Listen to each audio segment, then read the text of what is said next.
정한수는 마당에 내려앉은 낙엽을 빗자루로 쓸어 모으며 깊은 한숨을 내쉬었습니다. 70이 넘은 나이에도 여전히 허리가 곧았죠. 열해 전 두 아들과의 갈등 끝에 홀로 시골집으로 내려온 이후로 그의 삶은 단조로워졌습니다. 작은 텃밭을 가꾸고 아침 운동을 하고 마을 노인회에서 시간을 보내는 것, 그것이 한수의 일상이었어요. 오늘도 별일 없이 지나가는구나. 한수는 빗자루를 벽에 기대어 놓고 마루에 앉았습니다. 집 안으로 들어가려다 문득 발걸음을 멈추었어요. 서랍장 안에 고이 모셔둔 가족 사진이 떠올랐기 때문입니다. 큰아들 정민호, 작은아들 정수호. 그들이 마지막으로 함께 찍은 사진이었죠. 한수는 가족이라는 이름표가 무색해진 관계를 생각하며 쓴웃음을 지었습니다. 겉으로 보기에 그는 실패한 아버지, 망한 가장처럼 보였을 겁니다. 하지만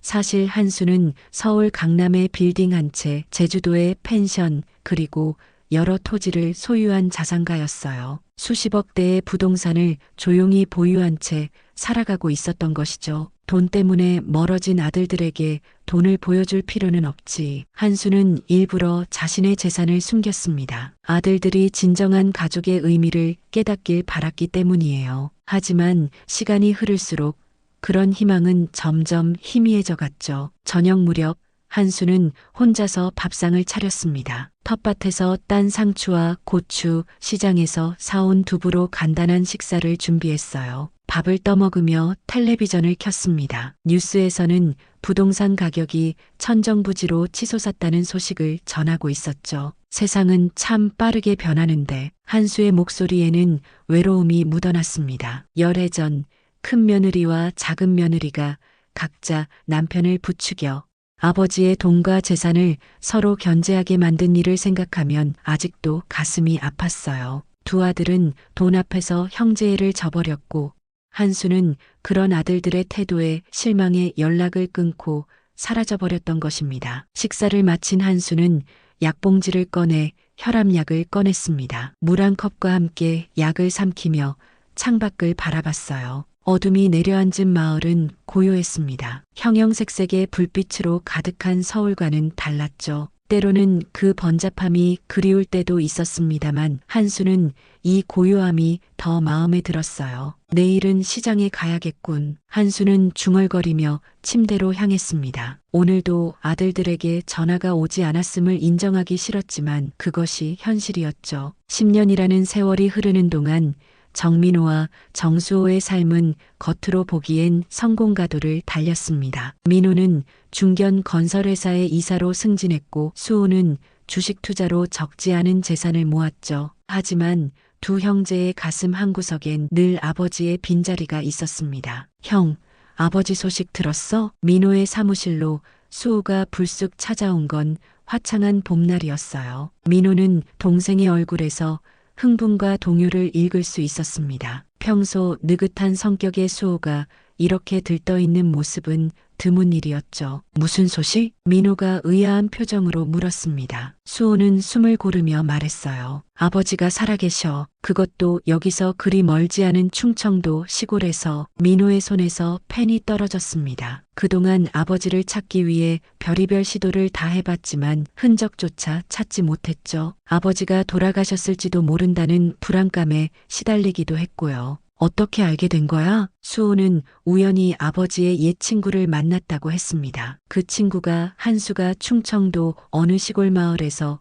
홀로 살고 있다는 얘기를 들려줬다는 것이죠. 당장 가보자. 지금 민호의 목소리에는 망설임이 없었습니다. 두 형제는 곧장 차를 몰아 충청도로 향했어요. 내비게이션이 가리키는 시골길을 따라 달리면서 열해 전 마지막으로 아버지와 나눈 언쟁이 생생하게 떠올랐습니다. 아버지, 제 몫의 재산을 주세요. 사업을 크게 벌이고 싶습니다. 그때 민호가 한 말이었죠. 수호도 비슷한 요구를 했었고요. 두 아들의 요구에 한수는 깊은 실망감을 드러냈습니다. 그리고 결국 집을 나가버렸어요. 차가 한 허름한 시골집 앞에 멈췄습니다. 마당에는 봄꽃이 피어 있었고 작은 텃밭에는 갓뿌리를 내린 채소들이 보였어요. 민호와 수호는 숨을 깊게 들이마시며 대문을 두드렸습니다. 누구세요? 문 너머에서 들려온 목소리는 분명 아버지의 것이었습니다. 하지만 예전보다 훨씬 쇠약해진 것 같았어요. 민호가 떨리는 목소리로 대답했죠. 아버지, 저희예요. 민호와 수호요. 잠시 침묵이 흘렀습니다. 그리고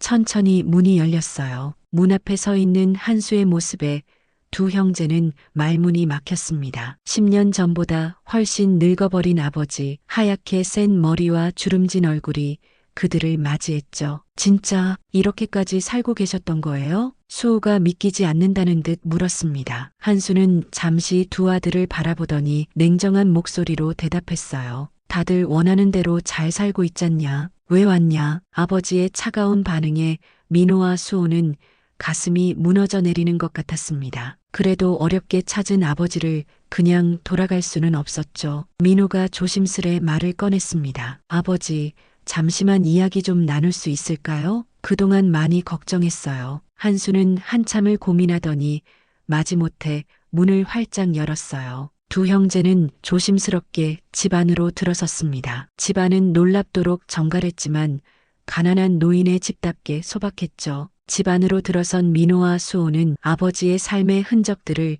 조용히 살폈습니다. 작은 텔레비전, 낡은 소파, 그리고 벽에 걸린 옛 가족사진 한 장. 10년 전 찍은 사진이었지만 마치 다른 세상의 이야기처럼 느껴졌어요. 앉아라. 한수가 소파를 가리키며 말했습니다. 그의 목소리에는 감정이 묻어나지 않았죠. 두 형제는 나란히 소파에 앉았고 한수는 그들 맞은편 낡은 의자에 자리했습니다. 차라도 한 잔 드릴까요? 민호가 조심스럽게 물었어요. 한수는 고개를 저었습니다. 그냥 말해라. 무슨 일로 찾아왔는지. 수호가 깊은 한숨을 내쉬었습니다. 이런 냉담한 반응을 예상은 했지만 실제로 마주하니 가슴이 아팠죠. 아버지, 정말 그동안 어떻게 지내셨어요? 저희가 얼마나 찾아다녔는지 아세요? 한수의 눈빛이 잠시 흔들렸습니다. 하지만 곧 냉정함을 되찾았어요. 내가 너희를 찾아달라고 했던가? 내 의지로 떠난 거다. 무거운 침묵이 방 안을 가득 채웠습니다. 민호는 용기를 내어 입을 열었어요. 아버지,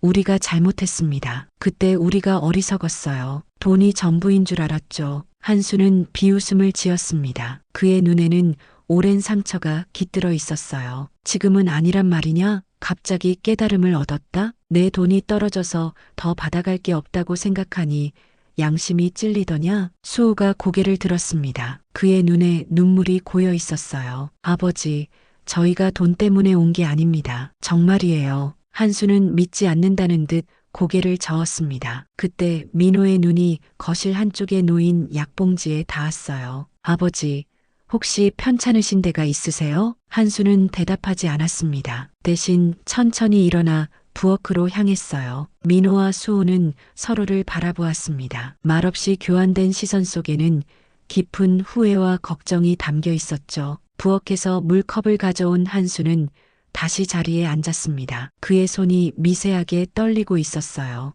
왜 이제 와서 나타났지? 정말로 궁금하구나. 한수의 목소리에 처음으로 감정이 실렸습니다. 분노보다는 깊은 슬픔이 느껴졌어요. 민호가 진심을 담아 말했습니다. 아버지, 우리가 얼마나 잘못했는지 알아요. 매일 후회했습니다. 특히 어머니가 돌아가신 후에 아버지마저 잃은 것 같아 너무 괴로웠어요. 한수의 눈빛이 흔들렸습니다. 아내의 죽음은 그에게도 치유할 수 없는 상처였죠. 그래서 이제 와서 용서를 바라는 건가? 수호가 고개를 끄덕였습니다. 네, 용서해 주실 수 있다면. 하지만 그건 아버지의 마음입니다. 저희는 그저 아버지가 어떻게 지내시는지 알고 싶었어요. 한수는 한참을 침묵했습니다. 그러다 문득 그가 입을 열었어요. 너희 와이프들은 어떻게 지내지? 예상치 못한 질문에 두 형제는 잠시 당황했습니다. 민호가 먼저 대답했어요. 윤정이요? 아이들 키우느라 바쁘게 지냅니다. 한수는 쓴웃음을 지었습니다. 그렇구나. 아이들은 몇이나 되지? 둘입니다. 아들 하나, 딸 하나요. 한수의 눈이 잠시 반짝였습니다. 그는 자신이 할아버지라는 사실을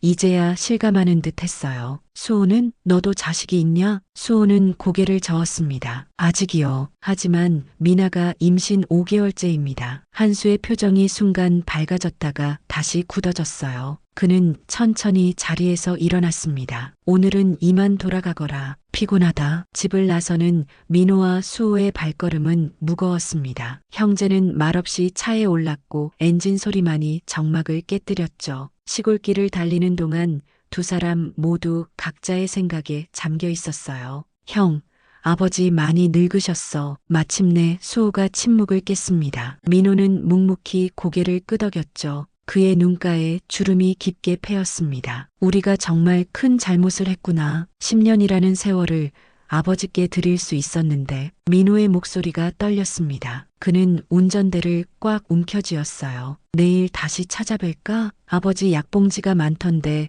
건강이 걱정돼. 수호의 말에 민호가 동의했습니다. 두 형제는 인근 모텔에 묵기로 했죠. 저녁을 먹으며 그들은 10년 전 일을 떠올렸습니다. 생각해보면 정말 이상한 일이 많았어. 난 아버지가 내 몫을 더 챙겨주신다고 들었는데. 민호가 조심스럽게 말을 꺼냈어요. 수호는 놀란 듯 고개를 들었습니다. 뭐라고? 나는 반대로 들었어. 형이 아버지 재산을 다 가져가려 한다고. 두 형제의 눈이 마주쳤습니다. 무언가 이상하다는 느낌이 들었죠. 누가 그런 말을 했지? 민호가 물었어요. 수호는 잠시 생각에 잠기더니 대답했습니다. 미나가 그러더라. 아버지 친구분에게 들었다고. 민호의 표정이 굳어졌습니다. 나도 윤정이한테 비슷한 얘기를 들었어. 이상하지 않아? 이윽고 두 사람의 머릿속에 같은 생각이 스쳤습니다. 혹시 그들의 아내들이 계획적으로 형제를 이간질한 것은 아닐까요? 내일 아침 일찍 각자 와이프에게 전화해보자. 그날 일에 대해 다시 물어봐. 민호의 제안에 수호가 동의했습니다. 다음 날 아침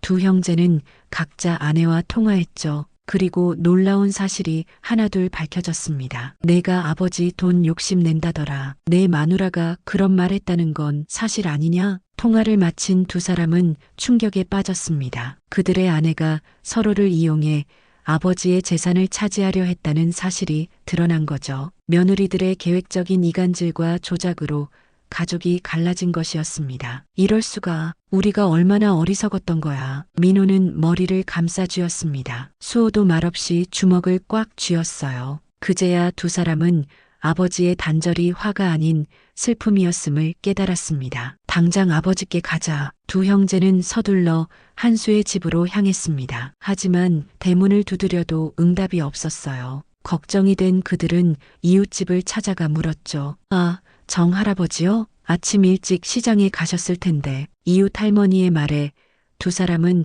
안도의 한숨을 내쉬었습니다. 근처 시장으로 향하던 중 갑자기 수호의 휴대폰이 울렸어요. 여보세요? 네, 저희가 정한수의 아들입니다. 네, 병원이요? 수호의 얼굴이 하얗게 변했습니다. 전화를 끊자마자 그는 형에게 말했어요. 아버지가 시장에서 쓰러지셨대. 지금 군립병원으로 실려가셨다고. 민호의 얼굴에서도 핏기가 가셨습니다. 그는 급히 차를 돌려 병원으로 향했죠. 병원에 도착한 두 사람은 응급실로 달려갔습니다. 의사가 그들을 맞이했어요. 정한수 씨 가족분이십니까? 현재 검사 중이신데 상태가 그리 좋지 않습니다. 혹시 평소 지병이 있으셨나요? 민호와 수호는 서로를 바라보았습니다. 그들은 아버지의 건강 상태에 대해 아는 것이 전혀 없었어요. 그동안 얼마나 무관심했는지를 새삼 깨달았죠. 저희가 잘 모릅니다. 민호의 목소리가 떨렸습니다. 의사는 고개를 끄덕이더니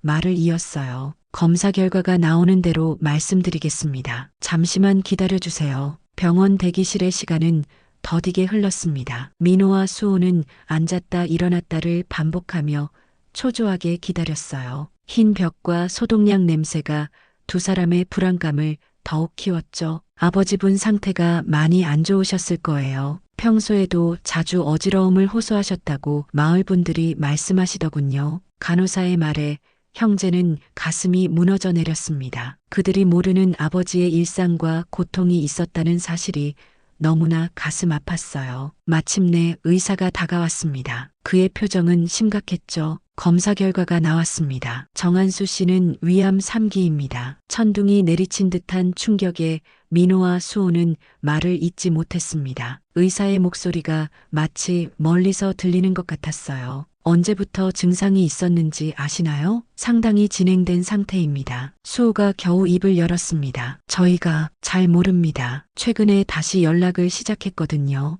의사는 안타까운 표정으로 고개를 끄덕였습니다. 현재 상태로는 수술이 필요합니다. 하지만 환자분 나이와 체력을 고려할 때 위험도 있어요. 민호가 떨리는 목소리로 물었습니다. 그럼 어떻게 해야 하나요? 일단 항암 치료부터 시작해 종양의 크기를 줄인 후 수술을 고려해 볼 수 있겠습니다. 가족분들의 결정이 필요합니다. 의사가 떠난 후 두 형제는 서로를 바라보았습니다. 눈물이 그들의 뺨을 타고 흘러내렸어요. 우리가 뭘 한 거지? 아버지 혼자 이런 고통을 겪게 했어. 민호의 목소리가 흔들렸습니다. 수호는 고개를 숙였어요. 이제라도 늦지 않았어. 우리가 아버지 곁을 지켜드려야 해. 마침내 두 사람은 아버지가 있는 병실로 들어갔습니다. 한수는 산소 마스크를 쓴 채 눈을 감고 있었어요. 병원 침대 위에 그 모습이 너무나 작고 약해 보였습니다. 10년 전 늘 강인하던 아버지의 모습은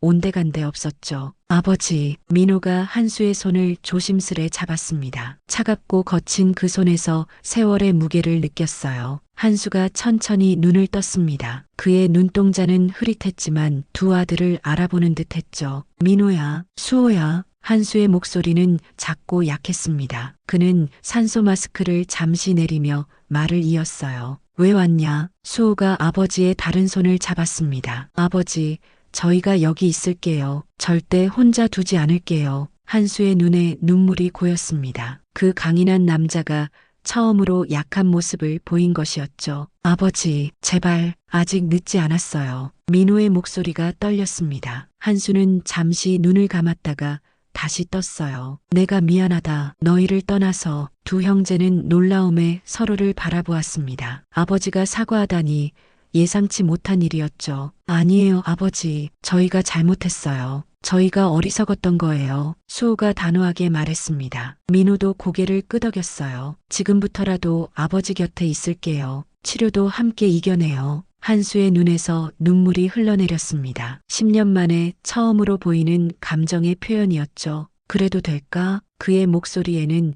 오랜 외로움과 그리움이 담겨 있었습니다. 민호와 수호는 아버지의 손을 꼭 잡고 고개를 끄덕였어요. 당연하죠, 아버지. 이제 절대 떠나지 않을게요. 그날부터 두 형제는 번갈아가며 병실을 지켰습니다. 회사 일은 부하 직원들에게 맡겼고 수호도 주식 거래를 잠시 중단했어요. 그들에게는 아버지의 회복이 무엇보다 중요했기 때문입니다. 의사는 항암 치료 계획을 세웠고 첫 치료가 시작되었습니다. 힘든 과정이었지만 한수는 두 아들이 곁에 있어 힘을 얻는 듯 했어요. 첫 항암 치료 후 한수의 몸 상태는 급격히 악화되었습니다. 구토와 극심한 피로감에 시달렸고 머리카락도 하나둘 빠지기 시작했죠. 그럼에도 한수는 묵묵히 견뎌냈어요. 민호와 수호는 아버지의 강인함에 가슴이 아팠습니다. 오늘은 내가 병실에 있을 테니 형은 집에 가서 쉬어. 수호가 지친 기색이 역력한 민호에게 말했습니다. 민호는 고개를 저었어요. 괜찮아. 난 아버지 약 먹이는 시간을 잊지 않고 챙길 수 있어. 수호는 형의 어깨를 가볍게 두드렸습니다. 형,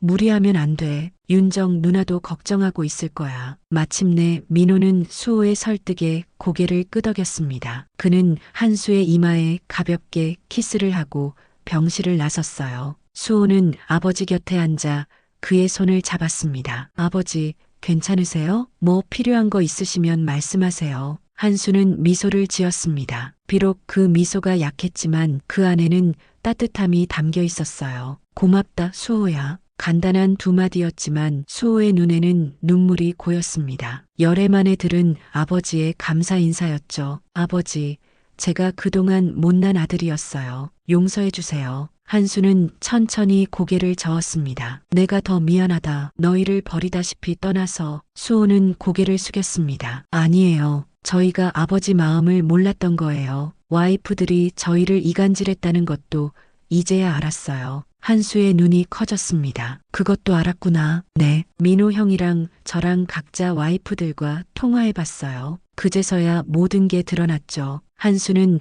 한참을 말없이 천장만 바라보았습니다. 그의 눈에는 복잡한 감정이 서려 있었어요. 그래도 내 아내가 임신 중이라며 축하한다. 수호는 웃음 지었습니다. 네, 곧 아버지 손주를 보실 수 있을 거예요. 그러니 빨리 낳아야 해요. 한수의 입가에 미소가 번졌습니다. 그는 천천히 몸을 일으켜 앉으려 했어요. 수호가 황급히 그를 도왔습니다. 조심하세요, 아버지. 혼자 하시면 위험해요. 한수는 수호의 팔을 꽉 움켜쥐었습니다. 그의 손에는 예상외의 힘이 담겨 있었어요. 수호야, 내가 할 말이 있다. 한수의 진지한 목소리에 수호는 긴장했습니다. 아버지가 무슨 말을 하려는 건지 알 수 없었죠. 나 사실 가난하지 않다. 수호는 당황해 말문이 막혔습니다. 한수는 이야기를 이어갔어요. 서울에 빌딩도 있고 제주도에 펜션도 있다. 토지도 여럿 갖고 있고. 수호의 눈이 커졌습니다. 아버지가 자산 가셨다고요? 한수는 고개를 끄덕였습니다. 돈 문제로 너희가 싸우는 걸 보고 실망했다. 그래서 모든 걸 숨기고 떠났지. 수호는 할 말을 찾지 못했습니다. 그의 머릿속에 온갖 생각이 스쳤어요. 만약 그때 우리가 아버지 마음을 알았더라면. 아버지, 저희는 이제 아버지의 재산 같은 건 관심 없어요. 그저 아버지가 건강하게 오래 사셨으면 좋겠어요. 한수의 눈에 눈물이 고였습니다. 그는 수호의 손을 꼭 잡았어요. 10년 동안 한 번이라도 너희가 그리웠던 적이 없던 날이 없었다. 그 말에 수호도 참았던 눈물을 터뜨렸습니다. 그는 아버지의 손을 자신의 이마에 가져다 대었어요. 아버지, 용서해 주세요. 그때 민호가 병실 문을 열고 들어왔습니다. 그는 울고 있는 동생과 아버지를 보고 놀란 듯 했어요. 무슨 일이야? 수호가 흐느끼며 상황을 설명했습니다. 민호의 얼굴도 충격으로 변했어요. 그는 아버지 곁으로 다가가 무릎을 꿇었습니다. 아버지, 저도 용서해 주세요. 한수는 두 아들의 손을 모두 잡았습니다. 그의 눈에서도 눈물이 흘러내렸어요. 이제 다 괜찮다. 내 아들들아. 놀랍게도 한수의 건강은 두 아들이 곁을 지키기 시작한 이후로 조금씩 호전되었습니다. 의사들도 기적이라며 놀라워했죠. 항암 치료의 효과가 예상보다 좋게 나타났고 종양의 크기도 점차 줄어들었습니다. 정말 놀라운 회복세를 보이고 계세요. 가족의 힘이 크네요. 주치의의 말에 민호와 수호는 감사의 마음으로 고개를 숙였습니다. 그들은 매일 번갈아가며 아버지의 식사부터 약 챙기기까지 모든 걸 함께 했어요. 아버지를 위해 영양가 있는 음식을 직접 만들어 가져오기도 했죠. 오늘은 내가 특별히 삼계탕을 끓여왔어요. 아버지 체력 보충하시라고요. 민호는 보온통을 열며 말했습니다. 한수의 얼굴에 미소가 번졌어요. 너희 어머니가 해주던 맛과 비슷하냐? 민호는 쑥스러운 듯 웃었습니다. 아마도 많이 부족할 거예요. 하지만 정성만큼은 어머니 못지않게 담았답니다. 한수는 아들이 건넨 숟가락으로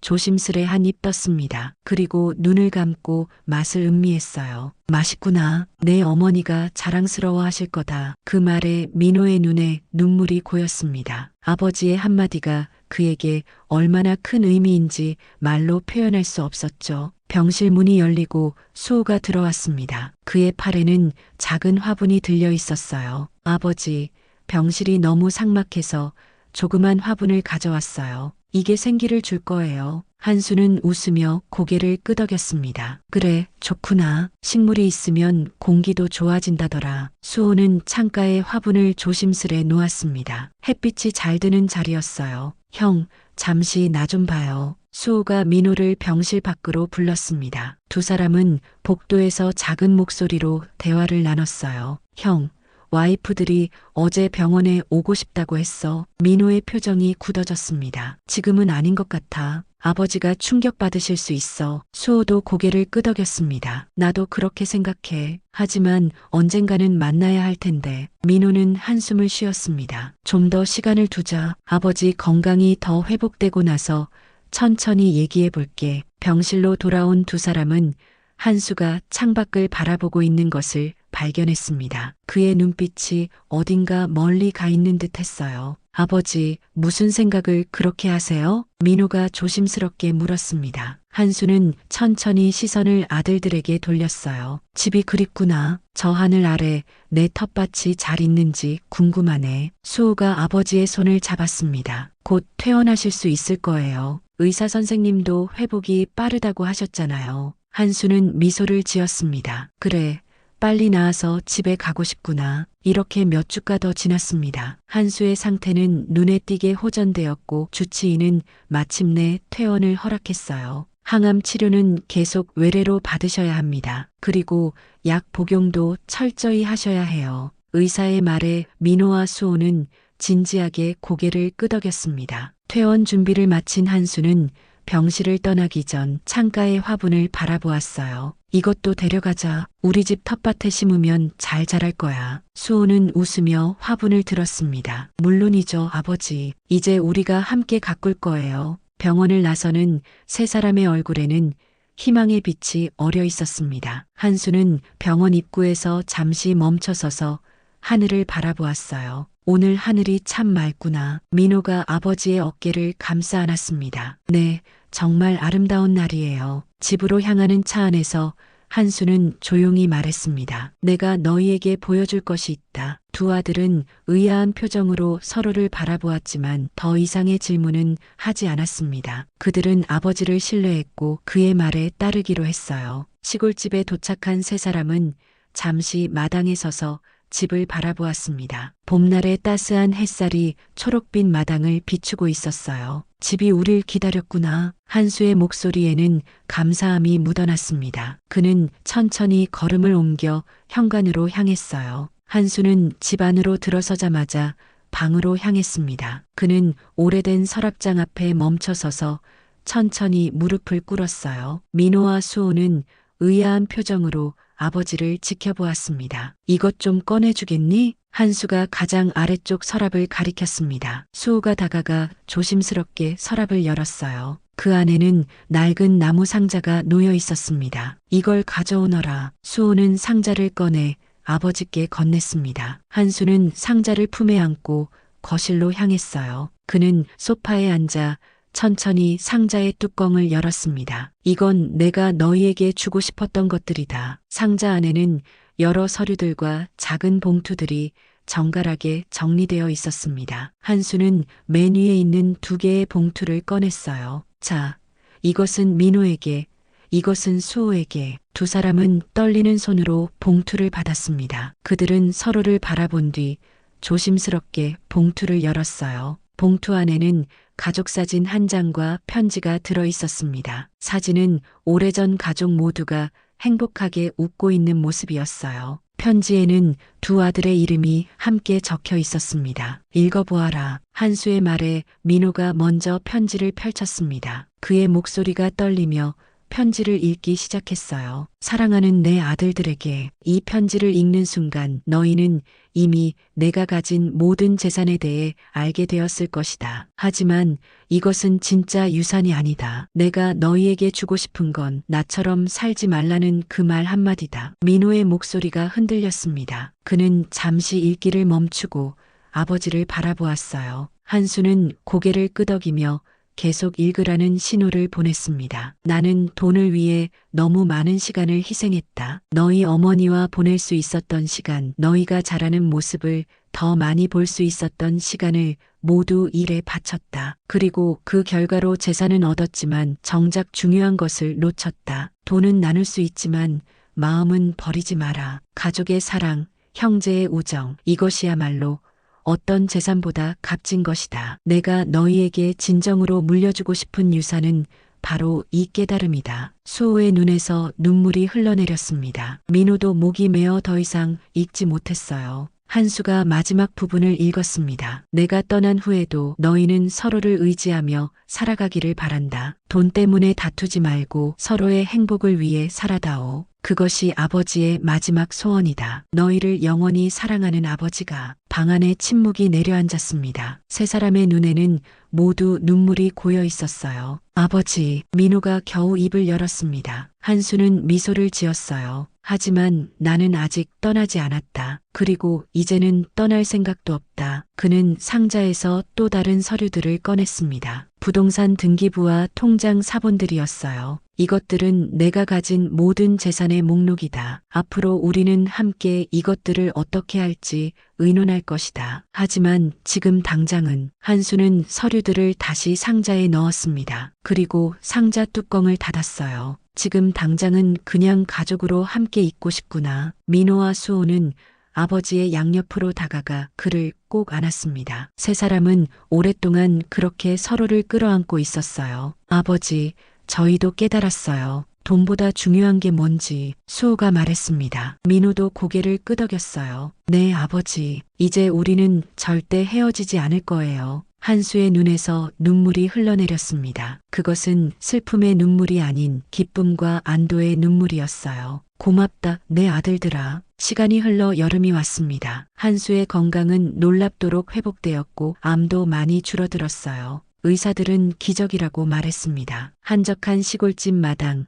한수는 웃으며 마당을 쓸고 있었고 두 아들은 옆에서 텃밭일을 돕고 있었습니다. 민호의 아이들이 마당을 뛰어다니며 놀았고 수호의 아내는 배가 불러 의자에 앉아 쉬고 있었어요. 아버지, 점심 준비됐어요. 민호의 아내 윤정이 현관에서 소리쳤습니다. 처음에는 어색했지만 이제 며느리들도 한수와 화해하고 진정한 가족이 되어가고 있었죠. 한수는 빗자루를 놓고 손자들의 머리를 쓰다듬었습니다. 그리고 민호와 수호를 바라보며 미소 지었어요. 우리 점심 먹자. 그들은 함께 집 안으로 향했습니다. 식탁에는 풍성한 음식들이 차려져 있었어요. 모두가 자리에 앉자 한수가 말했습니다. 감사합니다. 간단한 한마디였지만 그 안에는 깊은 의미가 담겨 있었습니다. 감사함, 사랑, 그리고 용서. 이제 그들은 진정한 가족이 되었어요. 식사를 마친 후